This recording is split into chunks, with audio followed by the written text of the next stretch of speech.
So, yeah, here we are, back at it again. I'm gonna do some calculus, and yeah. So, I did not do any work when I was away, unfortunately.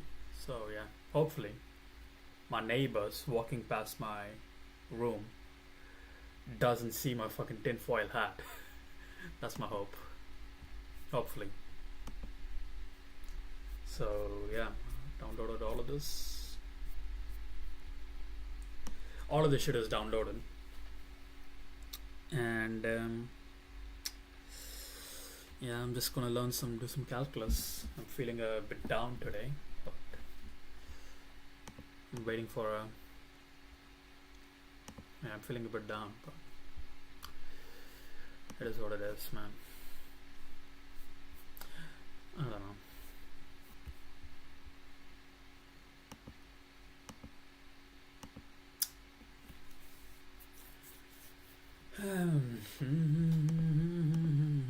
I couldn't like do a thumbnail for some reason, so let me like before I jump into it, let me like try to get a thumbnail on. I gotta do it in stream. I'm sorry. I'm an amateur at this. Please forgive me for my sins.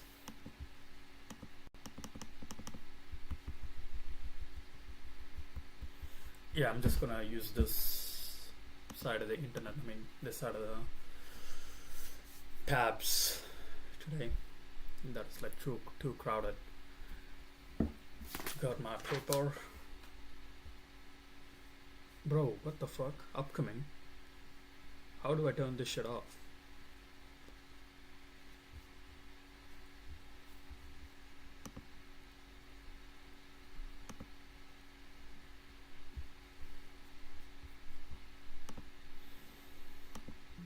Let me upload something. So yeah, Alex Jones. Let's put him in there.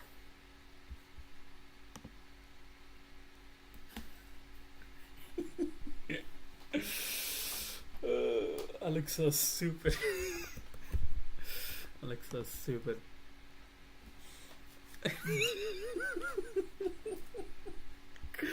Alexa's stupid. Doesn't even like properly get that for some reason.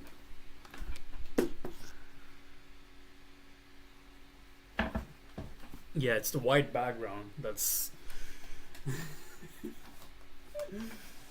Yeah, let me look at this.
Yeah, it's funny because I'm avoiding the 5G signals, but I got the headphones on, so I'm gonna get retarded anyway. So why not?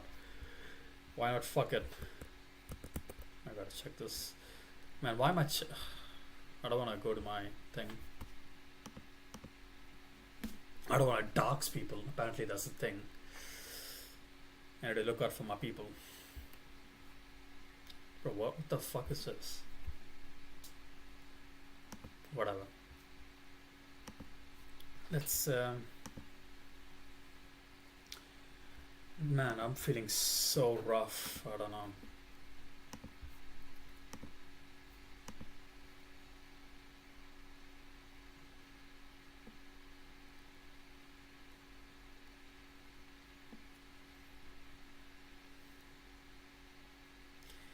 Is she gonna text me back? Fuck's sake.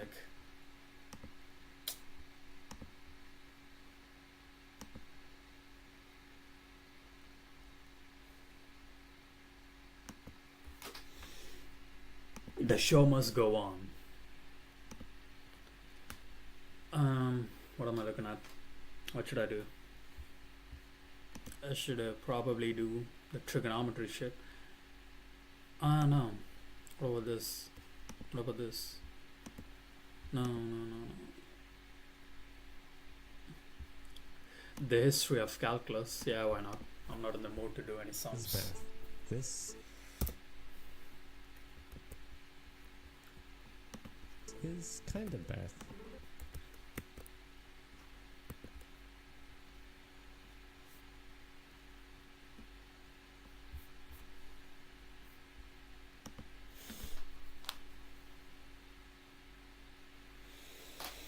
Nitros don't help me, just put me in chance. I'm talking about euphoria, I'm not talking about a man. Told her to leave me, just leave you by the sign. As long as I got no. 10 bucks to get high, pray that I don't die. Large in my eyes, see you in the sky. 2 pints on a quick way, don't leave, just stay, babe. Let's go on away, kid, leave the home behind. Nitrous don't help me, just put me in a trance. I'm talking about euphoria, I'm not talking about a man. Told her to leave me, just need you by my side. No. Man, I'm just hallucinating, like seeing the red message. For fuck's sake, man. For fuck's sake! I'm gonna kill someone.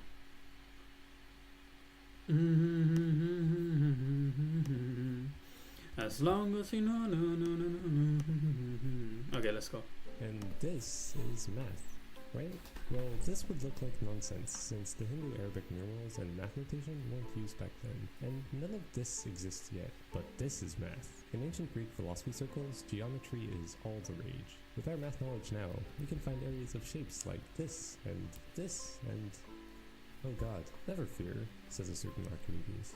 If you cut up a circle into pizza slices, then rearrange those slices like this, it almost looks like a parallelogram. If you make those slices smaller and smaller, you'll eventually get a perfect rectangle, whose side lengths are the radius of a circle and half the circumference. So since the circle has the same area as this rectangle, the area of a circle is its radius times half its circumference. That's ridiculous. Those tiny pizza slices won't ever become a rectangle. But what if we make them infinitely small? You can't do that. Infinity doesn't exist. This was a convincing argument at the time. Let's travel 150 years before Archimedes was born to see what the ancient Greeks thought about infinity. In order to go from point A to B, I need to get halfway there first. Then I need to go halfway again, and so on. Wait, I'll need an infinite amount of halves to get to point B, and I can't take an infinite amount of steps, therefore I cannot walk to the other side of my room.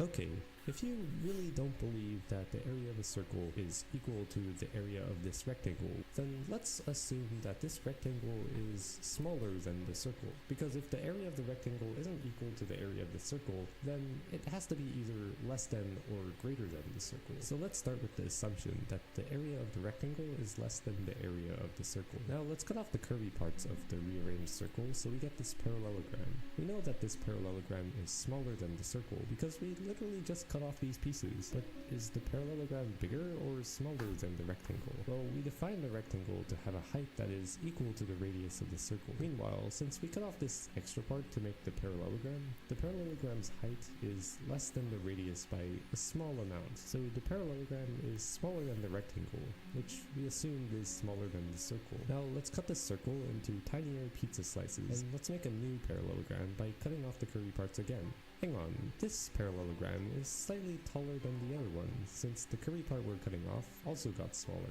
If we keep cutting the circle into smaller pizza slices, then the curvy part that's left over will keep getting smaller and smaller. There should be a point where the curvy difference becomes less than whatever difference there is between the circle and the rectangle. So eventually, the parallelogram should become bigger than the rectangle, while still being smaller than the circle. But wait, how is it even possible for the parallelogram to become bigger than the rectangle? The rectangle's height is the radius of the circle. That's how we define it. But the parallelogram's height... Give me a second.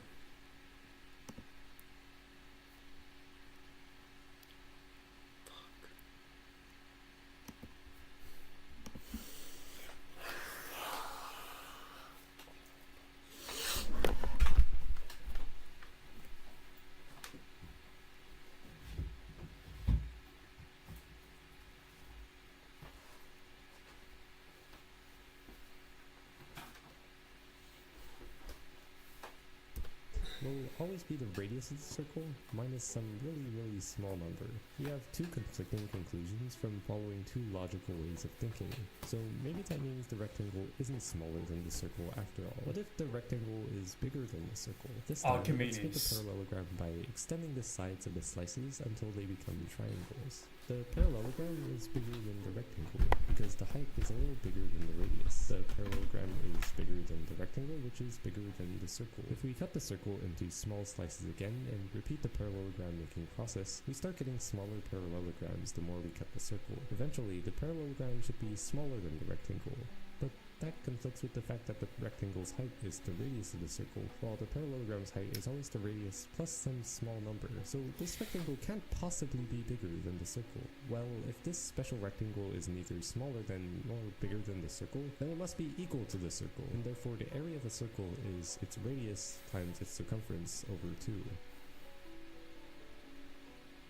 Alright, fine, I guess you win this time. If you got lost there, it's okay. I did the first 20 times I looked at it as well. But the key parts that you should appreciate about this argument are that 1, it cuts something into tinier and tinier pieces, then adds them back up again. That's what integration is. And 2, even though it uses the idea of infinity, it never really uses infinity. It's almost like Archimedes is very carefully trying to tame a beast. There's a really nice lesson about math that you can take away from this proof. Notice how Archimedes started with a hazy argument about how you can make a rectangle out of pizza slices of a circle, and then created a rigorous proof for it after that. The big part of math is about finding what people call a moral solution to a problem, which is the solution... Moral solution? Nah, it shouldn't be that way. I'm gonna change the way people look at math. It's actually crazy. I don't even have a degree. I'm gonna be like Terry Davis, my goat over here, hovering over my screen like a true alpha male. Yeah, I'm literally gonna change everything. That's it. That's cute. I'm literally gonna call people the N-word and be the greatest programmer of all time and be the greatest mathematician of all time. That's what I do. Let me get a change. I'm not gonna get changed into a KKK robe, I promise.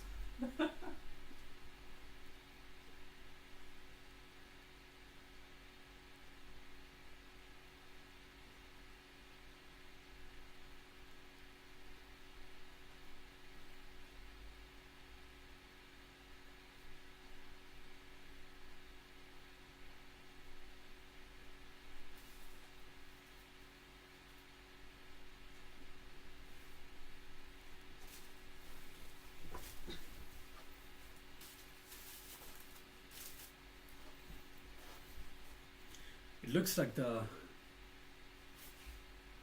devil's horn. I don't like it.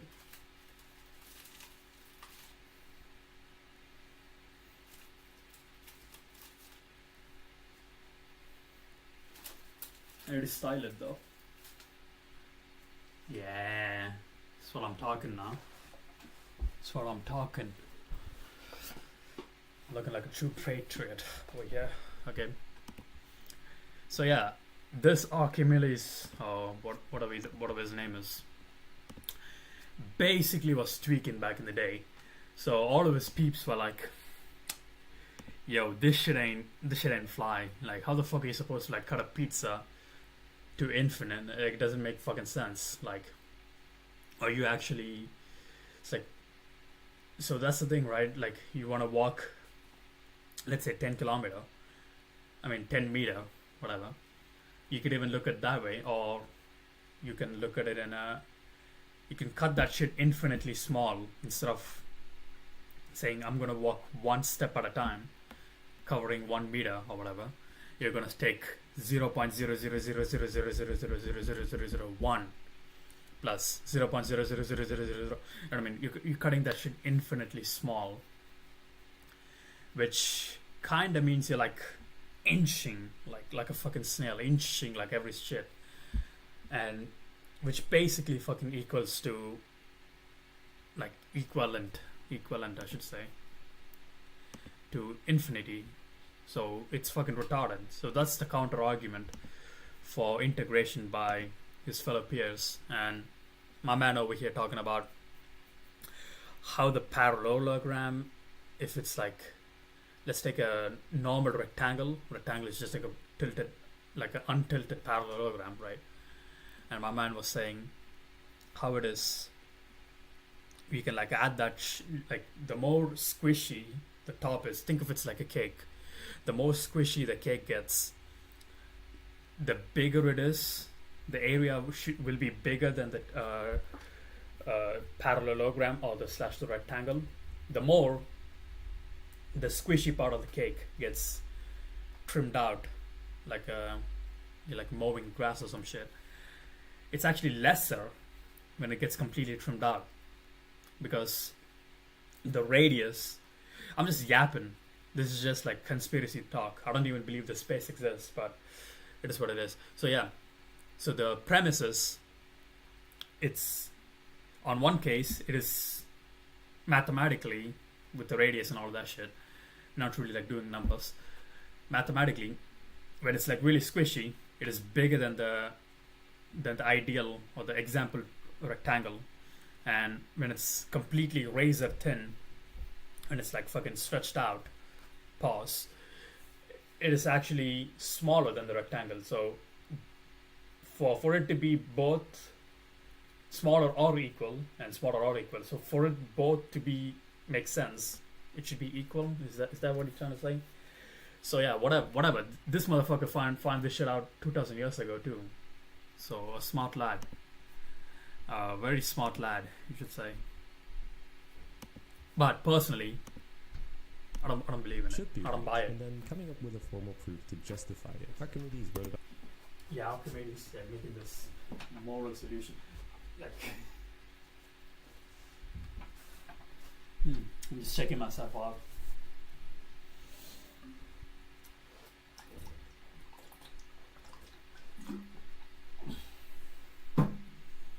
About this in a text called The Method, and this method is still recognized today. Hey, here's even a quote from one of Grant Sanderson's podcasts talking about this idea. The mathematical equivalent of you playing with your ribbon for the undergrad result. Well, you first figure out what's true, and then when you need to make it rigorous, that's a second step.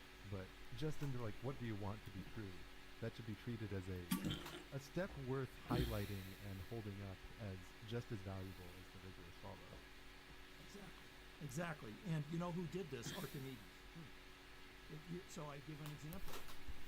It's the 800s, and you are a scholar in the Baghdad House of Wisdom. You're sporting a cool beard and turban, and you just finished reading the works of Archimedes and other Greek. Bro, these motherfuckers were cracked back then. They were just reading for the fun of it. You know what I mean? They're just reading math textbook for the love of the game. They didn't even like have a 6-figure job back then.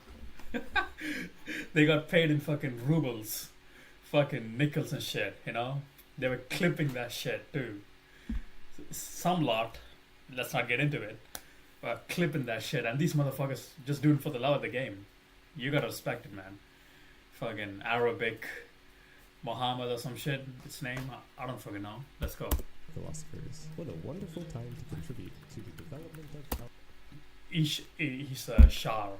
No, it's not Muhammad. Sorry, man. Persians, okay, it gets confused up with the beard sometimes. I'm sorry. I have a virgin fucking beard. That's why I trim it. Okay, whatever. Let's go. Algebra. I thought this video was about calculus. You're right, but the development of algebra was crucial to the development of calculus, and it just so happens to have happened in the middle of our story. So let's look at how this algebra thing is going. You know these? That was starting especially because Muhammad ibn Musa al-Khalili. Yo, I fucking called it. This fucking I called it. I didn't even know his name. His name is Muhammad. Who would have thought? Oh man, just an educated guess. Who would have thought his name is gonna be fucking Muhammad?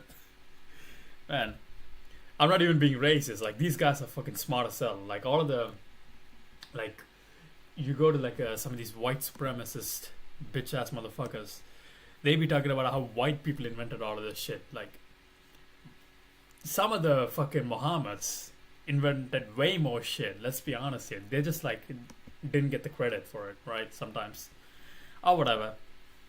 You know, whatever. They didn't get the fucking props, bro.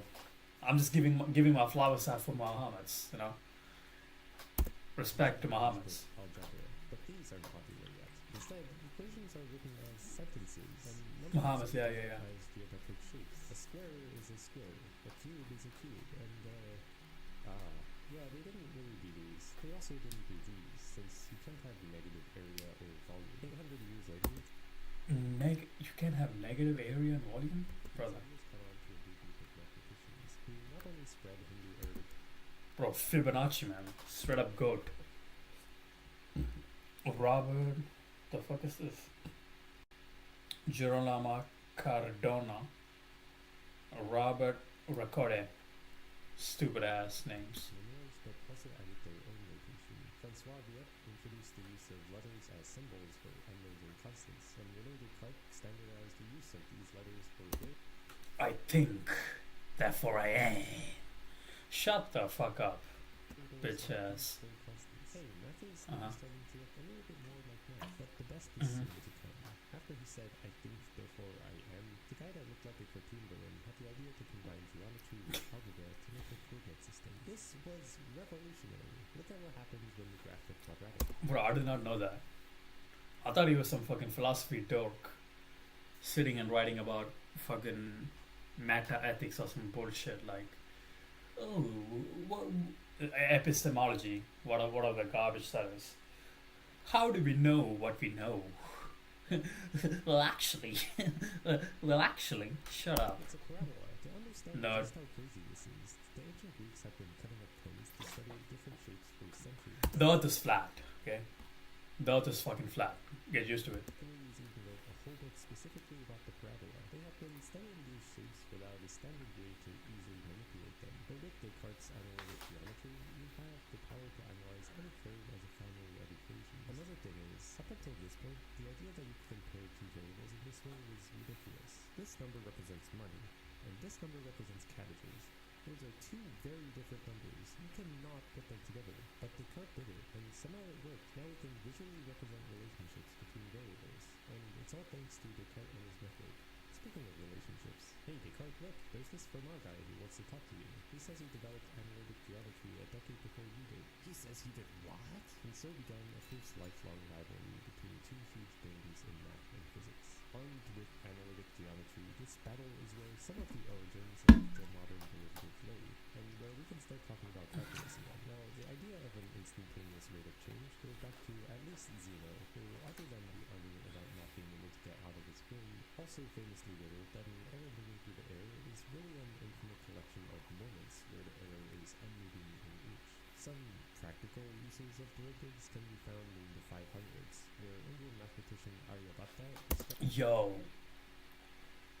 it's the fucking. Do I look like him? Am I him?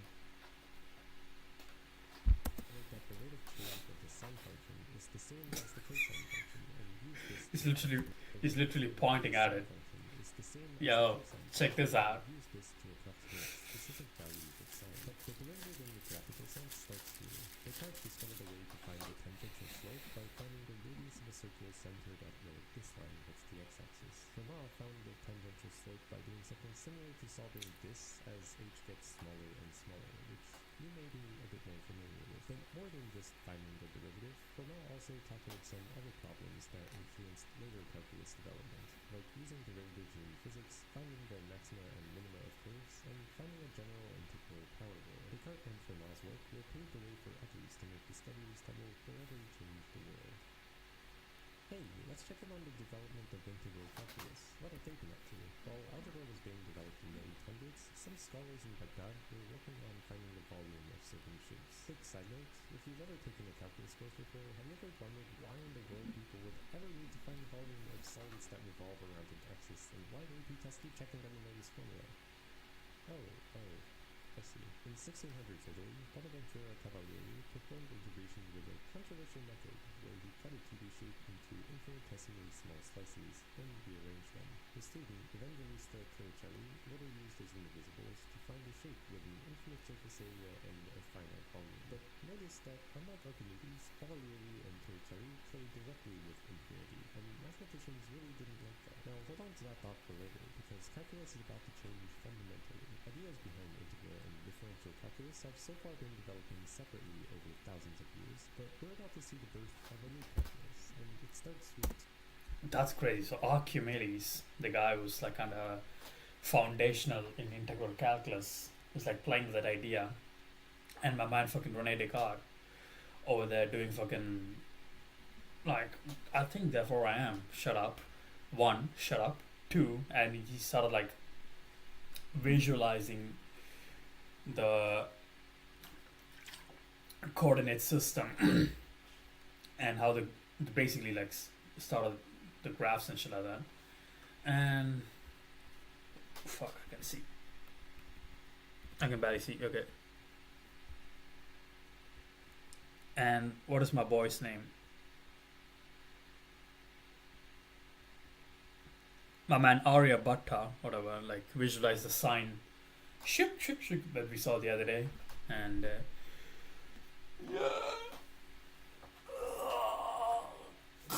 whatever, let's go. I'm talking about This fucking gay dude. Kepler, of course. These guys actually came before Descartes and Fermat, but I bring them up now because I think their transitions better with Newton and Leibniz than others, and the way that they reflect the beginnings of mathematicians discovering the relationship between differentiation and integration. A key reason why these two mark the beginning of this relationship is because, get this laid behavior in the real world. A lot of the examples and mathematicians I brought up so far have been doing what feels a lot like pure math, or math for the sake of doing math. These two will do what feels a lot more like applied math, where they use math to model physics. Galileo Galilei isn't called the father of modern science for nothing. When he asked the question, he made sure that he would answer it by focusing on that one question only. One of the questions he asked at the time was how objects fell, and he went about answering it by creating the most ideal system for measuring the effect of gravity on an object. A ramp where he could time how long it takes for a ball to roll down to different lengths using a water clock. When the ball starts moving, he opens a valve and lets water flow into this bucket. When it reaches a checkpoint or stops, he closes the valve and sees how much water has accumulated. I wonder if there's any pattern to how this ball falls. Further, in 1 second, the ball moves 1 unit, and in the second second, the ball moves 3 units, and in the third second, the ball moves 5 units. That's odd. Gravity follows somewhere to do with odd numbers. If you know a bit of physics, you might know that this is because gravity on Earth's surface can be roughly modeled by a parabola, which follows this pattern. 1 unit traveled is 1 squared units, 1 unit plus 3 units is 2 squared units, 1 unit plus 3 plus 5 is 3 squared units, and so on. You may also start to notice how this is the first hint towards discovering the connection between the integral and the derivative. The total distance that the ball travels, which feels a lot like integration because we're adding up the distances it travels in each second, can be calculated by a pattern in the way at which the ball... That's crazy. That's crazy. What's even crazy is, I don't know. Ball covers distance, which feels like a derivative. Not only that, even the way that Galileo measures any of this feels a lot like integration and differentiation. He first tracks how much water accumulates in a bucket, then subtracts differences in how much water there is to find the rate of change of the ball. While Galileo was looking at gravity on Earth, Johannes Kepler studied gravity in the solar system. He discovered 3 laws after so much... Is this the guy who Kepler, bro? Kepler like 380 or some shit. I don't know. Yeah. Johannes Kepler studied gravity in the solar system. He discovered 3 laws after so much trial and error. But we're only interested in the second one, that the planets orbit in a way that for 2 time intervals, the area of these pizza slices are the same. I wonder why that happens. What that's because velocity is constant while acceleration is radial. If an object keeps moving at the same speed, it sweeps out the same area in the same time interval. If the angle at which an object moves changes, but the object keeps moving at the same speed, it will still sweep out the same area in the same time interval. Who the hell are you? Isaac Newton, born on Christmas, had a father who died before he was born, and a mother who left him for a rich second husband. Went to college poor, even though his money definitely could have supported him, and was understandably antisocial. Would end up on this list. He's simultaneously hated and loved by billions of physics and math students over the centuries, and make everything about modern life possible. It's around 1666, and there's an epidemic in England. Hey, what did you do over quarantine? I learned to play the guitar. I got good at painting. I started putting together the ideas that would lead to my calculus in my world-changing book, The Principia. Show off. After doing some light reading, Newton got calculus in What did he, bro? Newton is so stacked. He might be the most cracked motherfucker out there, isn't he? Newton Wiki. It's like he invented calculus, the gravity. Newton, bro. Isaac Newton, like you guys don't know him. Wikipedia. Is Isaac Newton alt-right conservative? Why is it not showing up?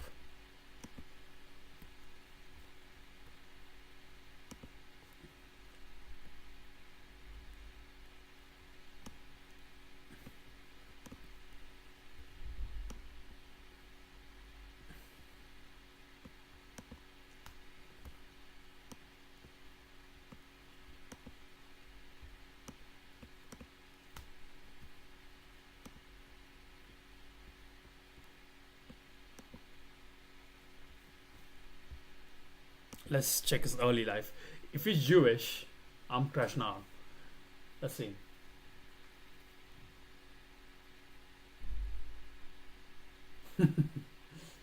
tiny ass, bum ass motherfucker. Newton was only 3. The mother went with a new husband.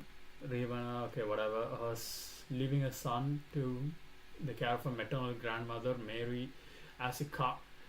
Newton disliked his stepfather and maintained some enemy towards his mother for marrying him. As revealed in his entry, committed threatening my father and to burn them and the house to more. Okay, Newton's mother and had 3 children from second marriage.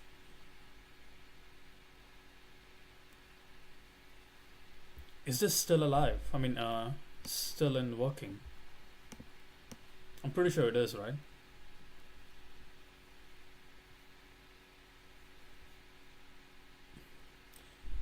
Bro, that's crazy.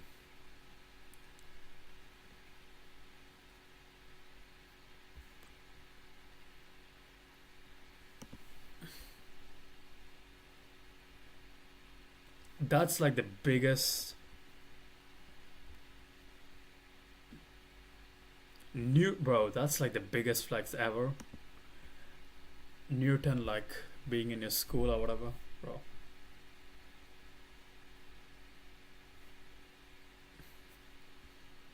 King's School, like how do I wanna get my kids to be in the school. Bro, that's crazy. It's crazy.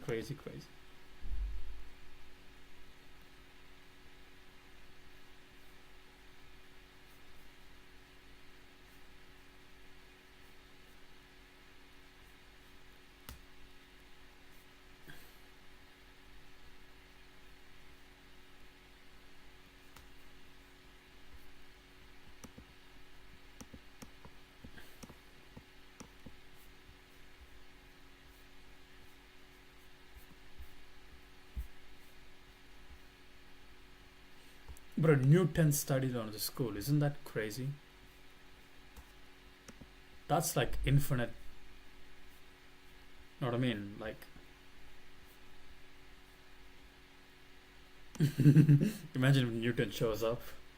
Oh yeah, just Isaac Newton.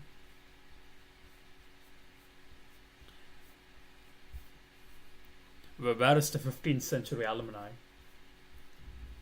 The class of 1525. Where is it?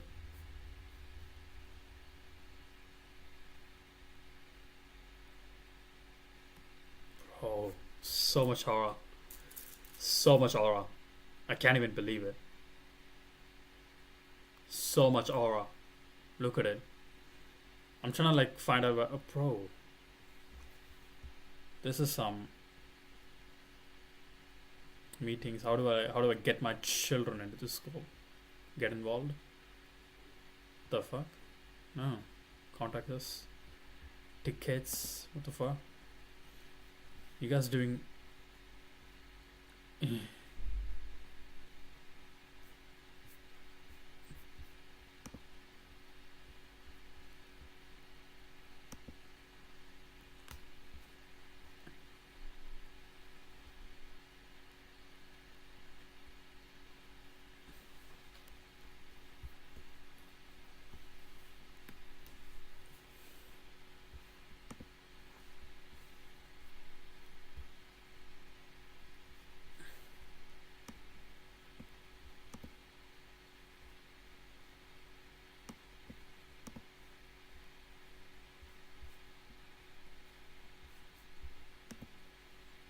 what does it take?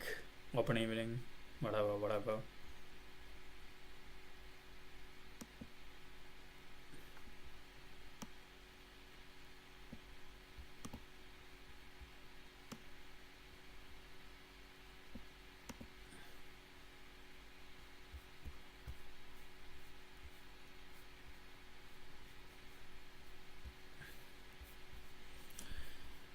That's actually crazy. It's still in use, bro. That's like so much aura. Isaac Newton, one of the best minds in human history. Crazy. Brother, let's just go. I want to read about his life though. University of Cambridge, Trinity. His uncle studied in recommended at University of Cambridge.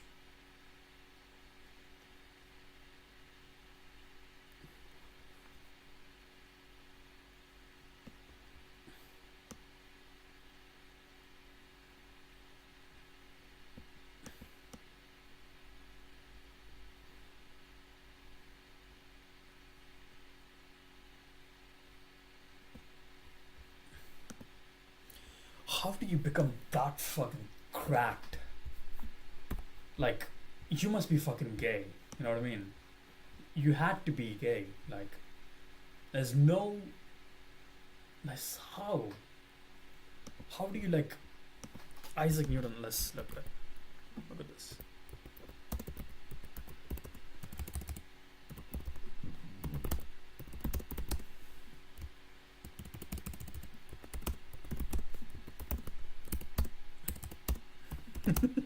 Let's look at his grades. Let's look at this nigga's grades. Okay.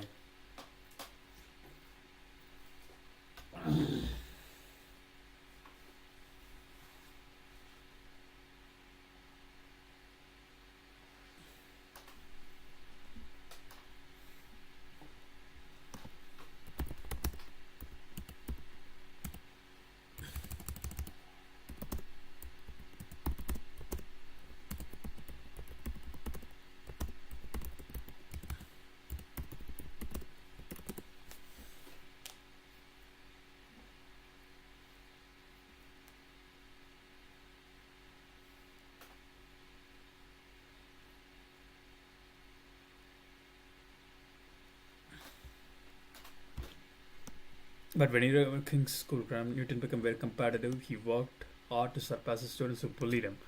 Brother, that is fucking.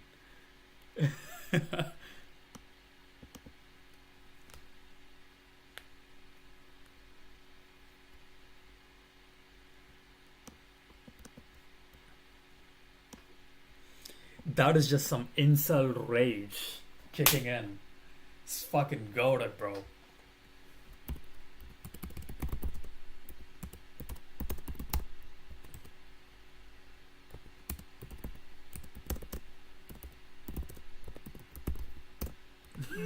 That is fucking goated. This guy, man.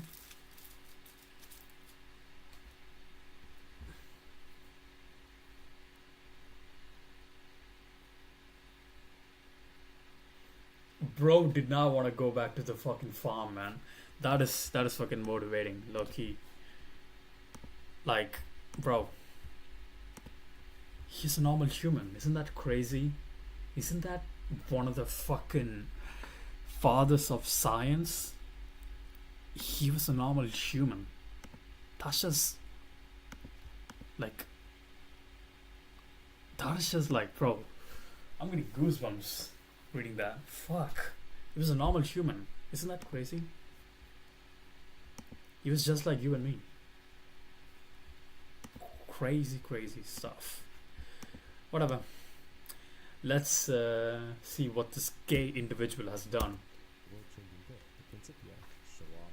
After doing some light reading, Newton went on an intellectual rampage. In the midst of discovering laws of gravity and inventing telescopes, one day he must have gotten pretty bored because he started calculating some casual puzzles. I wonder if there's anything special about a curve that has an equation that can express its area. The height of the curve is the same as the rate by which the curve's area increases. I also wonder if there's anything special about the equation that gives the area of the curve. The area given between two bounds is just the equation at the first bound minus the equation at the second bound. Now, what did Newton do with most of his findings? He kept them hidden. But they got leaked. And one day he started getting annoying fan mail from a certain Gottfried Leibniz was a German lawyer who worked as a secretary to a politician, so he traveled a lot on diplomatic missions. He got to meet a lot of people, and one person he happened to meet was Christian Huygens, who was the mathematician of the time. Hey, you seem like a cool guy. Wanna learn advanced math from me so you can practice? Wait. I gotta... Did he graduate? Ow, fuck. My back. The Jews run the world. The Jews did this to me. Okay, let's see.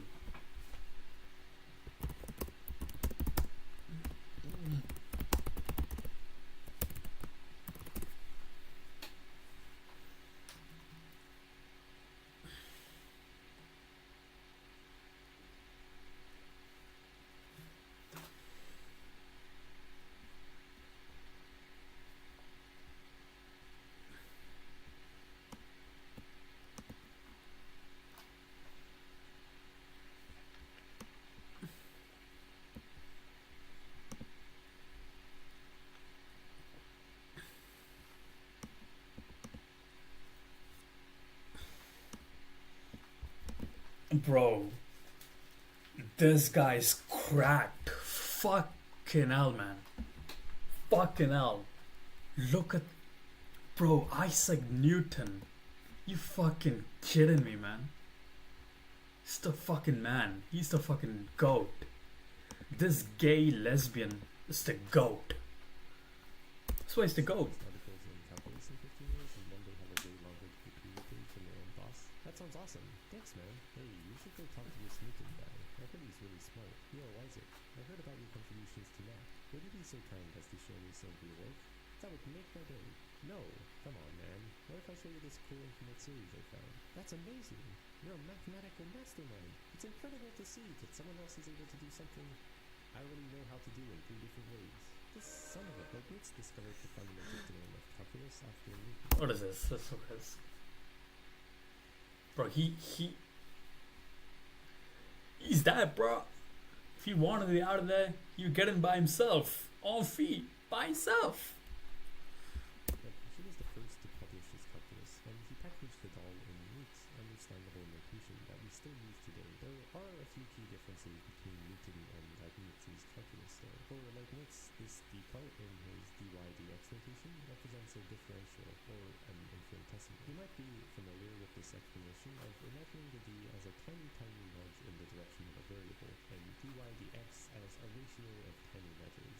That's what it means. Newton also played with infinitesimals, but he presented them in a different way. He used what he called flexions, which treat each variable as changing with time, rather than directly comparing the non-variable changes with another. This is kind of like treating every variable like a parametric equation. So basically, Leibniz looked at infinitesimal measures in variables, while Newton looked at infinitesimal measures in time. And he still had what he explicitly used infinitesimals in the calculus. This was definitely frowned upon, and they both knew it. Newton trivialized his work since it was only good for finding solutions, not proving them. Leibniz said that, philosophically speaking, I more and more believe in infinitely small quantities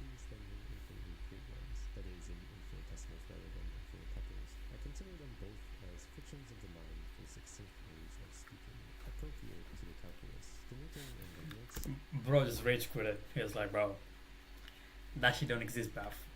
The early calculus Don't was exist. just the thinking. Don't believe in it. It wasn't rigorous. It was kind of convoluted. The question of what to do with infinitesimals and infinity won't be answered until a bit later. But before we get into that, Leibniz did another thing to calculus that Newton could never ever have done. Remember how he was a secretary who went on diplomatic missions? That made him really good at dealing with people, and he used those people skills to popularize calculus. One genius can only do so much, but a lot of geniuses working in the same field can do a lot more. And this was honestly one of Leibniz's biggest contributions to the early study of calculus, that he got the ideas to the people who are ready to work with them. You might be able to notice that the key theme in how I presented the development of calculus is that it involved many pairs, both in people and also in ideas, with the pairs of algebra and geometry, integral and differential calculus, and math and physics. This pairness of calculus, to me, is telling of how powerful relationships between ideas and people can be, even when they might not seem to work well together at first. Galileo conducted experiments by creating an ideal environment, while Kepler only had data to try to use to discover his laws. Descartes was pretty famous in his lifetime. Fermat was a lot more reserved. Newton kept to himself. Leibniz was a people person. But despite the differences, they all contributed to the development of pivotal ideas, and altogether, they were able to make calculus what it is. Not only does this show how big ideas developed from the contributions of many people rather than from a single prodigy, it also shows how much more far-reaching things can become when different ways of thinking find a common ground and can have free rein to influence each other. So far, I've mostly been talking about infinity as if it was a value, but Bro, that's crazy. there's also another type of infinity that I'll quickly mention where we treat it like a process that never ends. Enter the second half of calculus 2. Remember Zeno's paradox about movement? Yeah, you could like never reach. You could infinitely like cut this shit out, and you could never like. That's what I was like. I was thinking about the other day. It's like I could never touch anything. It's like I could infinitely get closer and closer and closer until it's just like the atoms on my fingertips, kinda touching the wall. It's not even touching it. You know, even if I like press it, it's not really like touching it. If you really think about it, it's just like hovering over it. In like the smallest way possible, right? So I do find that like really interesting, the idea of the small infinity or whatever. Fuck. Can I refresh it? Will this show up?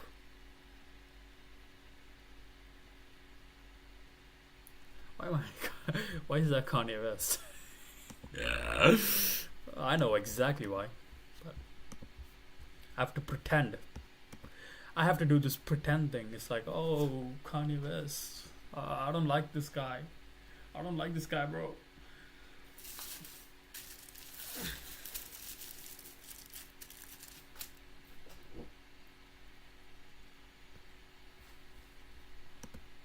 No. Almost fucking ended my stream accidentally.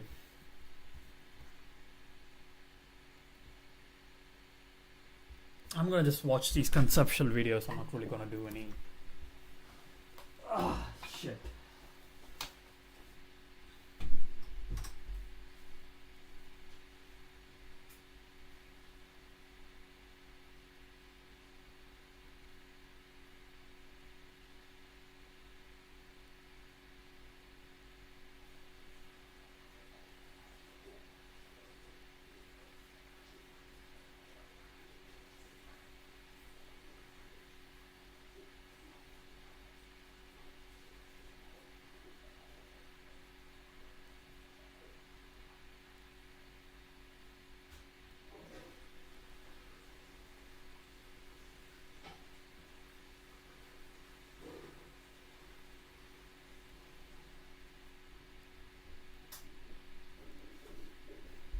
Don't leave me, just give me now.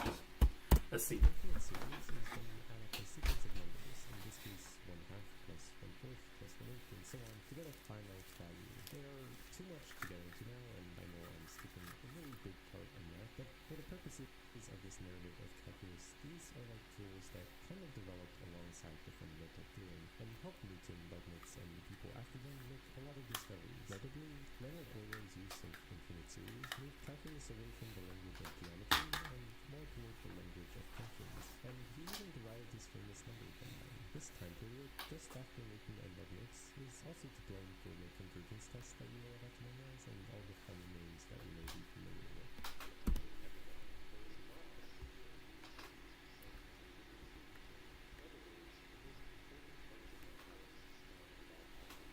Yeah, but what about the Zeno series? I'm pretty sure that it converges to 1. Yeah, it converges to 1. But what does that even mean to add an infinite amount of terms? In the 1800s, there was another revolution in calculus, and all of mathematics as a whole, after mathematicians decided to revisit the foundations of math. Now is the time that we finally get to talking about limits. I've been implicitly referencing them throughout this video, and mathematicians since before Newton and Leibniz have been kind of using them this whole time. What Leibniz said about thinking of infinitesimals as fictions of the mind is kind of an example of what a limit tries to do. It's like a tool of thinking that gets you to express infinite numbers in a way that doesn't actually summon infinite numbers. The limit is usually described as a value that some function gets close to. So if we scroll to the right of this function forever, it approaches 0. So how is this limit idea better than just saying, imagine that infinitesimals are real, like Leibniz did? First off, let's look at what a function is. A function is defined by pairs of x and f of x. Let's say we have a function, and we think that the value it approaches at a is L. If you aren't convinced that a pairs with L, then I dare you to give me any range around L that you think only contains values that don't pair with a. I guarantee that no matter what range you pick, I can give you a range around a that only has values that pair with numbers inside your range, meaning that my a has to pair with one number in your range. You can keep picking the smallest number you can think of, but I guarantee that any range you come up with will always be matched by a range around a that proves that your number isn't small enough for my value. It's clear that since you can't give me a range that excludes my a, the limit of f at a has to be L. It doesn't really matter if you understood that or not. The key to all of this is that now, when we do calculus, we aren't all agreeing to pretend like we're playing with infinity. Writing LIN means that we agree that if we wanted to, we could keep on going, forever and ever, picking smaller and smaller or bigger and bigger numbers that slowly push the function closer to the limit. We now have a language where the only thing you have to know logically to prove anything is if one number is bigger or smaller than another number. It's very similar in spirit to the initial problem I gave at the beginning of the video, where Archimedes proved the area of a circle. And it's beautiful. The attitude of the epsilon delta perfectly complements the attitude of the mathematician who asks, how can I know this for certain? By answering, if you're really up for it. I guarantee that you can ask that question over and over again until you are satisfied. The epsilon delta limit is almost like an atom for calculus, and in that way, it captures the whole idea of calculus in itself. By defining calculus with the language of limits, we get to tame infinity. Archimedes would be proud. But of course, there's more to the story than that. There's still the question of infinity itself. The limit was able to redefine calculus without explicitly using infinity, but it didn't get rid of the idea of infinity. There are still debates today about infinity's place in math in the real world, ranging from views that argue that calculus can work fine with infinitesimals to views that infinity doesn't exist at all and that our current foundation for math, set theory, is flawed because it directly plays with infinity. But that is an incredible, surprisingly heated debate to save for another time. I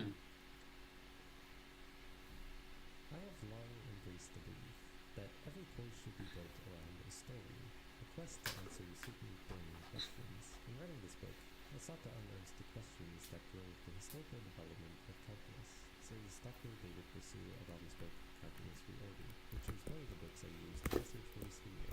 For me, the question that took me down this quest had to do with infinity. Is infinity really this simple of an idea that we could just say the derivative is like finding an infinitely small ratio between regions and variables? It's easy to get desensitized to the idea of infinity when first learning calculus. Each time a new subject is introduced, there's almost like a mental countdown when the teacher says something like, now imagine that we take this process on to infinity. What happens to that whole other side of infinity that leads to paradoxes and is a massive headache to think about? And come to think of it, why do we even have these limits again? I was surprised and felt almost validated when I learned that the use of infinity in math was a part the mathematicians who developed the ideas that led to calculus. And after the initial shock from hearing that integration came before differentiation, everything started to make more sense. Infinity only became this simple after we developed geometric calculus, but the idea of cutting something into infinitely many pieces was a thing before that. And for most of the history of calculus, mathematicians struggled with trying to limit infinity to just that one interpretation. The whole story of calculus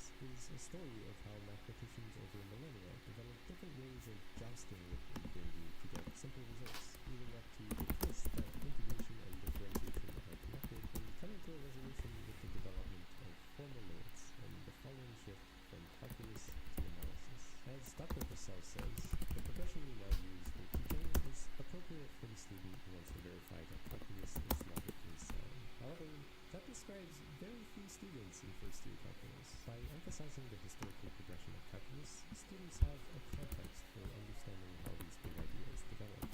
Now, this begs the question, what if we always teach introductory calculus like this?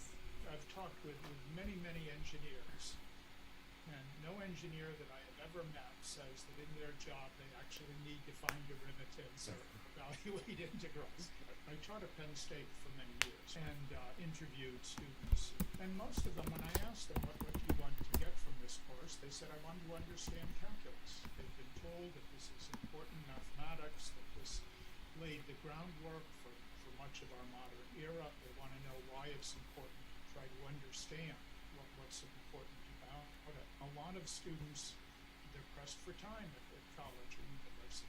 And so, and again, there have been some great studies on this that show that once students get to a point where they're having difficulty maintaining this mastery of the ideas behind calculus, they fall back on mastering the techniques so that they can pass the next test. And unfortunately, that's what happens to most students during the calculus course. And I think part of the problem there is that so much of the way that we teach the calculus facilitates this. We have a great many ideas, but we don't really spend the time to allow students to absorb these ideas. We spend a lot of our time just explaining, well, here's how you apply this particular technique. And I interviewed Penn State students, this was toward the end of the semester, and I asked them to describe what goes on in a typical class. At this point, one of the most common responses I got, well, at the beginning of the class, the professor tries to explain what's going on in mathematics. He's going to present, and I know I can ignore that. And then he starts doing examples, and that's when I know I have to start paying attention. So I think the history is very important because it can help illuminate the ideas that are behind the concepts of calculus. And it motivates the subject. I find students are much more interested in the calculus if they know where the ideas are coming from and also know how people had to struggle to come to these ideas. I know that you mentioned that infinitesimals and these tiny pieces. That's something that the philosophers wrestled with for hundreds of years. I think the history of calculus is a great way of informing instructors. Here's a place where the field as a whole stumbled and had difficulty for a long time. Expect your students to stumble and have difficulty for a long time. Calculus is notorious for being a difficult subject riddled with crazy ideas and limitless rules to hastily memorize. But it doesn't have to be this way. Some mathematical pedagogists have considered mixing calculus with its history to contextualize the concepts and leave a lasting impression on the main ideas of calculus. There have been efforts to reform the way calculus is taught for decades. Notably, there was a reform movement in the early 1990s, but support for it dwindled in the years following. I bring this up because I want to emphasize that the current way that calculus is taught may give many people a flawed impression on what calculus and math in general is. I know that personally, I walked out of calculus only having a vague idea of how this supposedly revolutionary math I just learned is important.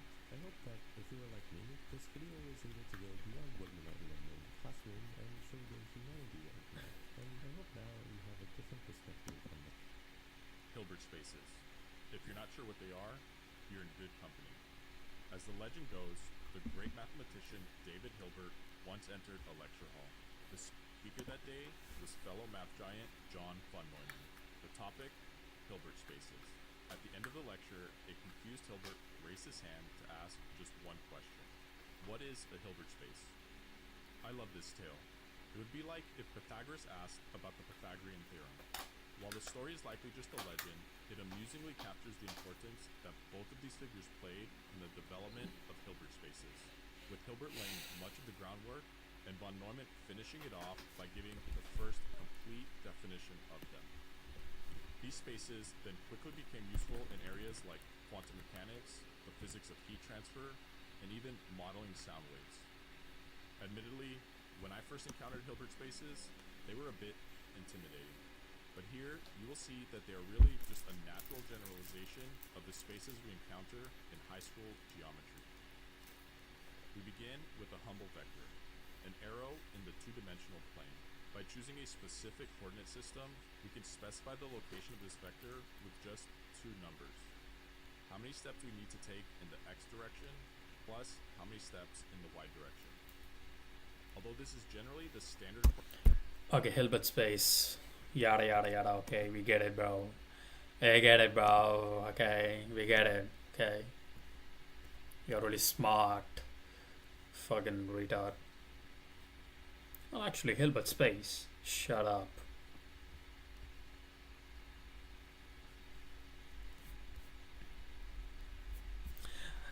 Some of these nerds need to learn how to do jiu-jitsu. I'm telling you.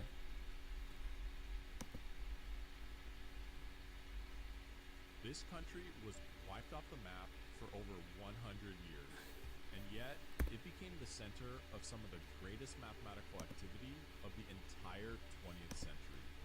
How? This notebook. On August 15, 1939, three Polish mathematicians gathered together in a small cafe where they discussed the likelihood of an imminent world war. The conversation centered around one of their deepest concerns, protecting the Scottish book, in case their city was bombarded. Mazur suggested burying the notebook in a secret hiding place that only the three of them would know about. They agreed on a football field just outside the city. 2 weeks later, Hitler invaded. Mazur went into hiding, and Banach survived the war by becoming a lice feeder. Ulam would go to the United States and eventually be invited to work on the Manhattan Project, where he provided key calculations in the development of the hydrogen bomb. All three of these men contributed to the Scottish book, but its primary creator was Stefan Banach, Poland's greatest mathematician. His name appears in countless theorems. He invented an entirely new area of math that was pivotal for quantum physics, and with Alfred Tarski, he proved math's weirdest paradox, a paradox that challenges some of our most deeply held assumptions. So what is the Scottish book? And why do these mathematicians think it's so important that it should be secretly hidden throughout the war? It is a notebook filled with 193 of the most challenging problems, written and solved by some of the greatest mathematical minds. It became a symbol for a golden age of mathematics in Poland, started a long-standing tradition of collaborative problem solving. Go to brilliant.org/abide. Brilliant also gives engineering while built. After speaking for just a short time, Steinhaus soon recognized Banach's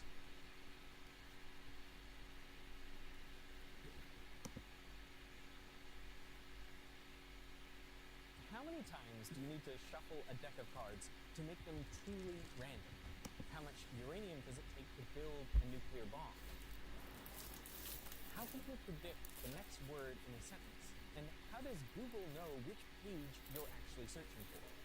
Well, the reason we know the answer to all of these questions is because of a strange math feud in Russia that took place over 100 years ago. In 1905, socialist groups all across Russia rose up against the Tsar, the ruler of the empire. They demanded a complete political reform, or failing that he step down from power entirely. This divided the nation into two. So on one... I'm just gonna fucking call it a day. Fuck.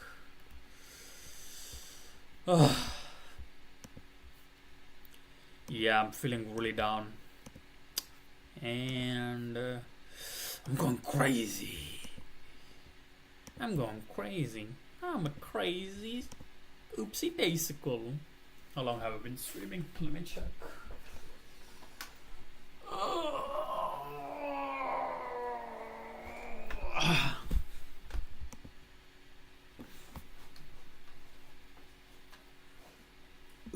Turn this shit off.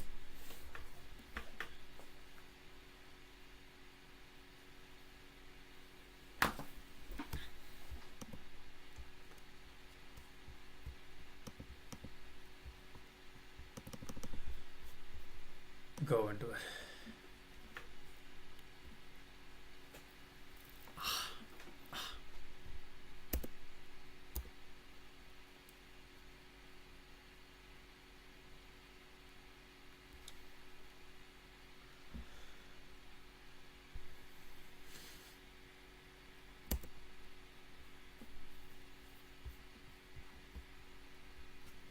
Okay, I'm done.